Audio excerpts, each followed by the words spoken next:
What do you think that the flat Earth can bring to everyone if we get enough get enough momentum behind us to maybe bring it mainstream? What can it do for all of us? Well, I actually think it is becoming mainstream already. There was an article that came out in Forbes magazine talking about the Kent Hovind issue. Like, here's a guy who just came out of prison, and all of a sudden he's being hounded by, his supporters with flat Earth, and it's certainly gaining momentum, no doubt about it. I mean, I put up a YouTube video, and within a day, it's got 2,000 hits on it. And it's like, wow, people are searching. And I would say everybody has the exact same response. We all have the same response. This is crazy. This is stupid. This is absurd. Why are you even thinking? What, have you lost your mind? We all have the same initial response. But for those who actually take one day to try to research this stuff for themselves, at the very least, they become hooked and have to spend another day and another day. And the more you spend looking into it, the more you're going, I don't know what to believe anymore, because the evidence right now, at least for me, is extremely compelling on both sides.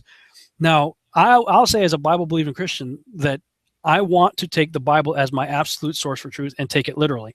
And if I do, then I have to acknowledge what it says. But the Bible also tells me to prove all things. 1 Thessalonians 5:21 says, prove all things, hold fast what is good. So that's where I am with all this right now. I'm like, okay, I know what it says. I can believe what it says, but what I believe is irrelevant. Who cares what I believe? I can believe Smurfs created this whole thing. Who cares? Belief doesn't equate to truth. You can believe whatever you want to believe. I want to prove it. I want to prove what that says. And so that's why I'm a zetetic agnostic at this point, is in my efforts to try to prove the globe, it's falling apart. With horizon tests and seeing things that we shouldn't be able to see. If the ball is real, the math shows that with the curvature, there are things we should not be able to see, and yet people are seeing it. So that has me really questioning the globe, and I don't question the math, because that math came from globalists. It came from people who believe the globe. So it's not math conjured up by flat earthers.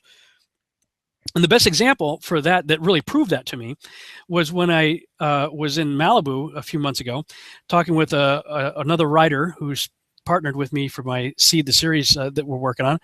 And he says, I've been following your flat Earth stuff, and I got to tell you, I'm really interested. He said, because I grew up on Ventura. I used to be a lifeguard on Ventura Beach. And on a good day, on a clear day, we could look out and see the Anacapa Arch.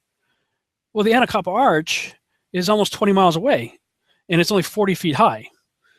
So the math says that if we're on a ball, 25,000 mile circumference ball, that the top of that 40-foot island arch should be over 200 feet below our ability to see it on the other side of the curve. I said, look, I know I've heard these stories, and I've seen the Chicago thing and all that Chicago skyline from the other side of Lake Michigan. I've seen the math that people are using. I'm not mathematically inclined, so I need help. Do you understand this math, or do you know somebody that can confirm this math? He goes, yeah, as a matter of fact, I got a good friend of mine who's a professor at the university. He's a math professor. I said, great. Pose it to him as a word problem and see what he says. Don't tell him anything about why we're looking into this or why we want to know. Just give it a word problem. He said, okay. So he goes to the guy. He says, we're on a globe that's 25,000 miles circumference, right? Yeah. What's the math? Like, how would we calculate for the curvature? Let's say if there's an object 40 feet tall and 20 miles away, how far below the curvature should that object be, the top of it? So the guy said, oh, that's easy. He did the math, did it all up on the board, and it came out to, over 200 feet. And so he shows it to my friend. My friend says, so you're saying that math proves that we should not be, because of the curvature of the Earth, we should not be able to see an object 40 feet tall, 20 miles away. Should be over 200 feet below my ability to see it. That's correct. My friend turns to his friend and says, well, the problem is we've all seen it. And the guy goes, what are you talking about? He goes, the Anacapa Arch. And all of a sudden, this math professor, who just did the equation on the board, is having the Flintstone sound effect go off in his head, as the gerbil jumps off the wheel in his head. As he turns around, looks at the board, and he's like, we shouldn't be able to see that. So, that's what confirmed the math for me, because I'm not mathematically inclined enough to figure it out, so I can't confirm it for myself. So here's a math professor who did the math, and he used the same equation to came up with the same result, and acknowledged that we shouldn't be able to see what everybody has seen. So, that's the kind of thing. I mean, none of us are likely to get up above, and you're going to have to get up above 73 miles.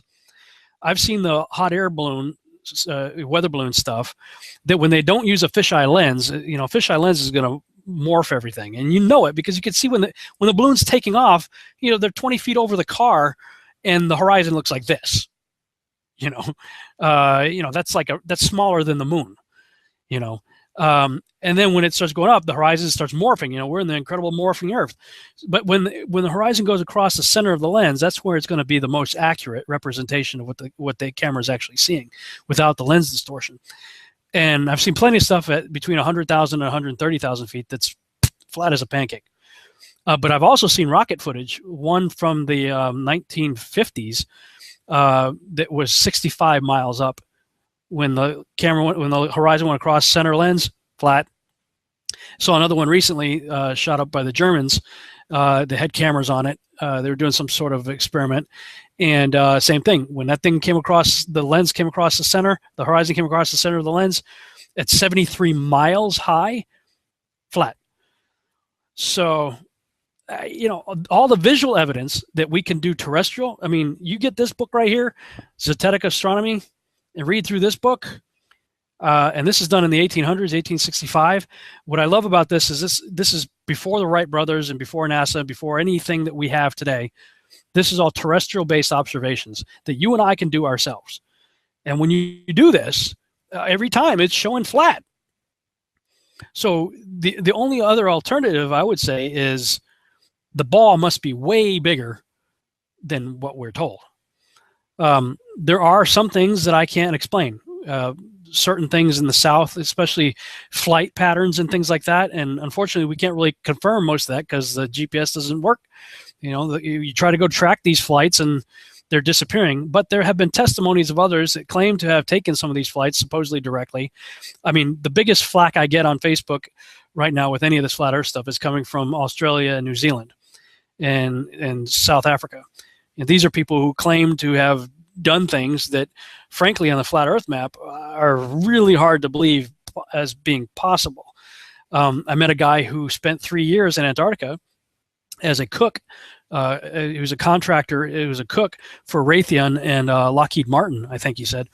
And there are certain bases that he would fly to in Antarctica that actually make a lot more sense as far as the flight time goes. That if he's on this part of Antarctica and he flew to this base over here, the time that it took for him to fly there and the distance that he covered in that time makes sense on the globe. On the flat Earth, you got a much bigger area to cover, and I can't see how those flights would work on the flat Earth map. So those are some things I'm still struggling with as far as embracing fully the flat Earth map. But the Coriolis, I'm not really the two biggest ones that I used to have trouble with were the Coriolis effect and the lunar eclipses. And I just recently addressed both of those in some of the videos that I put out on YouTube. One, angels as stars. And I didn't really cover it directly, but indirectly, the ether, the stars being angels and the ether accounting for various aspects of the Coriolis effect, solve that problem, at least in my mind. I'm not really smart enough to know what a lot of that means, even on the globe model. So, I'm doing the best I can with the limited, gray matter that I have going, okay, I think the stars being angels and the ether can solve the Coriolis problems for me. And when I read of numerous accounts that this guy documents and footnotes and everything, I haven't gone and personally dug up the archives, and I haven't had time to do anything like that. But he gives, at least in his time, documented, annotated, footnoted accounts of people seeing the blood red moon lunar eclipse taking place while the sun was still up. Well, I mean, the model that we're all told is the only way that works is if the Earth is here and the sun is here and the moon is here and the cone-shaped, umbra shadow of the Earth, that's the only way you get the blood moon is over here. But yet, if the moon's turning into an eclipse and the sun's still up and you're on the Earth and you can see both, something else must be causing the eclipse. So, and then when I looked at that, I saw that many ancient cultures believed that there were other dark orbs or dark objects or, invisible objects that were also part of our system. And the Hindu version of it was particularly interesting to me. Rahu and Ketu were the two entities that they named as the ones that basically were responsible for, they were decapitated heads. Interesting, I used that earlier, that would try to swallow up the moon. But because it's a decapitated head, when this spherical moon object came up on the moon, that's the illusion that we see of it turning red, and the moon just kind of goes out the neck of the decapitated head. That's, this is, the mythology develops because the people had a certain mindset and they were trying to explain things. This shows that the Hindus had the same mindset of an enclosed world within which the sun and moon were inside of a dome, and they were trying to understand, well, what is that thing covering up the moon? And what is that covering up the sun? And I still think the moon is responsible for the solar eclipse, the moon coming in conjunction with the sun. But as far as the lunar eclipse, it can't be the way we're told in modern science if it's happening while the sun is still up. So I tend to believe, hey, why not? In heliocentric, spinning globe, monkey man science, they're all talking about dark matter anyway. So dark matter is like the buzzword phrase these days. And you got others talking about Nibiru and Planet X as a dark planet, supposedly going through our solar system. So why not? If you can embrace that in a spinning heliocentric globe model, why can't you accept it in the possible, enclosed world model? Like I said, I'm a zetetic agnostic right now. I'm looking at all the possibilities, looking at the available evidence and trying to weigh it with reality and see what makes the most sense.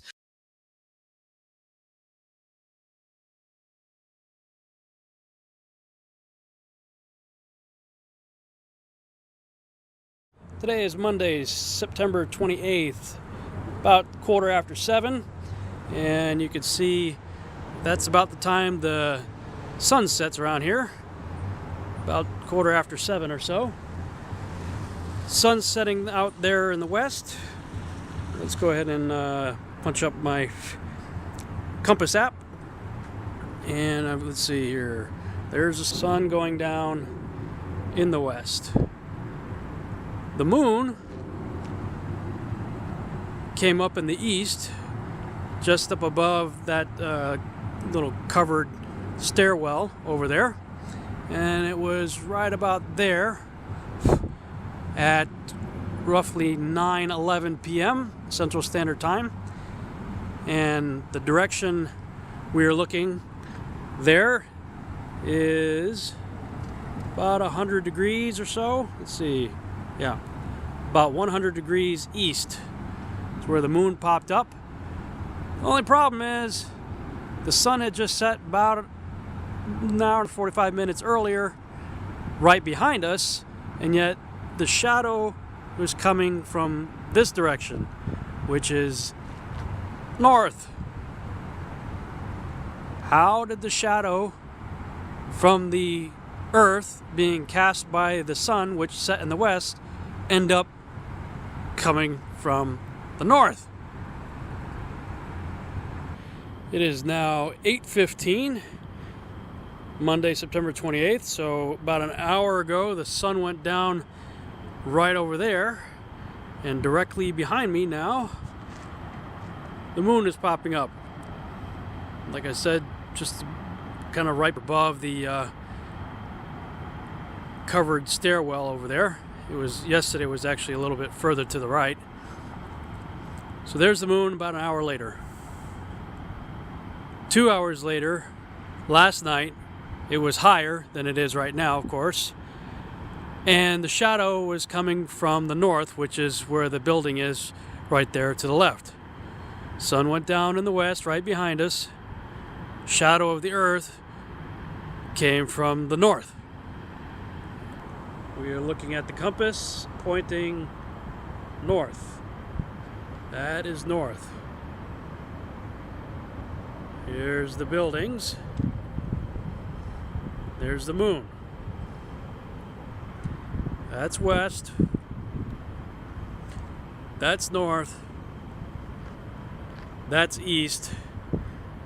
The shadow, allegedly, of the Earth appeared on the left side of the moon, which is the side facing north. So if the sun went down behind us in the west, you would think the shadow would have been on the bottom of the moon instead of the left side of the moon.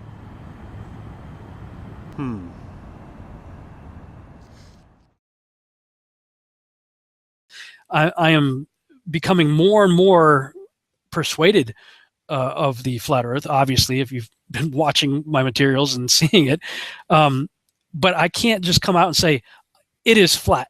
It is enclosed, because I haven't found that solid, absolute, irrefutable proof for it yet. And you know what? That might be a good thing, because I'll tell you something I've learned in all this. Whoa, besides falling off my chair here, is you can convince somebody of just about anything if you put compelling images up and a little dash of charisma. You can make anybody believe anything you want them to believe. And because I'm aware of that, I know that I have that ability to do that too. And I don't want to be guilty of, plenty of people have become flat earthers because of my material. And I say, well, if that's what you believe, okay, great. But I have said repeatedly in all my stuff, look, I'm still questioning all this stuff. I haven't come out and said, I did say at one point, if anything's going to make me a flat earther, it's that video that NASA put out of the moon crossing in front of the Earth. But then I ended up debunking myself on that one. So I can't. That one video right there, I thought it was it. I thought, okay, finally I could commit to something here. I've got the proof. Did a little experiment right here in my hallway, and I'm like, okay, shoot, I just debunked myself. Okay, well, the part I don't have. It's not about ego. It's not about pride for me. I don't.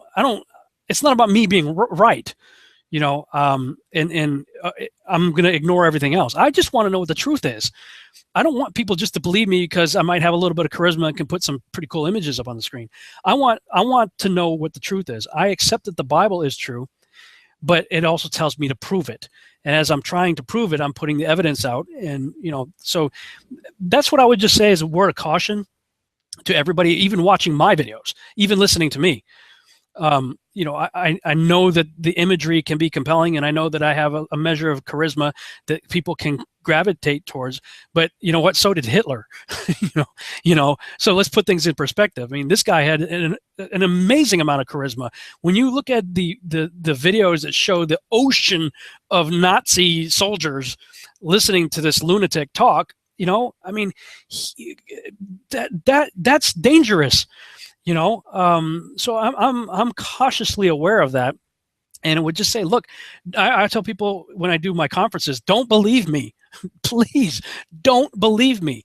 Do your own research. Test it for yourself. I'm doing my research and I'm making it public, but even that, test that. Test my research for yourself, because the last thing I want to be responsible for is leading anyone astray about anything. I don't want to lead anybody astray in any subject, so I'm aware that as a teacher and as a public figure, people follow me, and I'm saying, look, this is sort of like the blind leading the blind here. You know what I mean? And I don't know if I'm articulating what I'm thinking and what I'm feeling right now, but when it comes to this issue, I do think it's critically important because it affects everything. If this is what, biblically speaking, is the great deception, the Bible talks about a great deception that's going to come and be so great that even God's own elect, his own people, would be deceived by it. I don't know if it turns out to be true that we're in an enclosed, flat, circular earth set on pillars within which the sun, moon, and stars are placed, then we're in the great deception right now, because there are vast amounts of Christians, including Kent Hovind, Brother Hovind, and others, that are dogmatically against what I believe the scripture tells you point blank, and up from a literal interpretation, that they're against it. And they're embracing evidence that is coming from primarily NASA, the government, and the military, three organizations that have proven to be completely untrustworthy on numerous counts. If we were to put them on trial, they would all be guilty of being pathological liars, and I would say also Luciferians in many ways, because of all the secret societies that our presidents have been involved with, and why does our astronauts have to be Freemasons, and stuff like that. So I'm saying at this point we need to be testing all things, test everything, because with this model, with the enclosed world model, evolution goes out the window. Ancient aliens, that whole idea, obliterated. And what are you left with? A creator that made a terrarium that we're in. I mean, so people ask, well, what's the motive? If we really are, if the spinning heliocentric globe is wrong, what's the motive for NASA to be lying to us? Well, let's go back to, you got to go further back than NASA. You got to go further back than the United States government or any other government. You got to go back to the garden, Genesis chapter 3, where the serpent comes to Eve and basically says, did God really say that? Hath God really said? Because that's what this boils down to, ultimately. The Bible says this in no uncertain terms. We're in a snow globe. Did God really say that? See, that's the motive. That's that, and all of those who follow that Luciferian mentality of getting it. Charles Lyell got us to question the timeline of creation.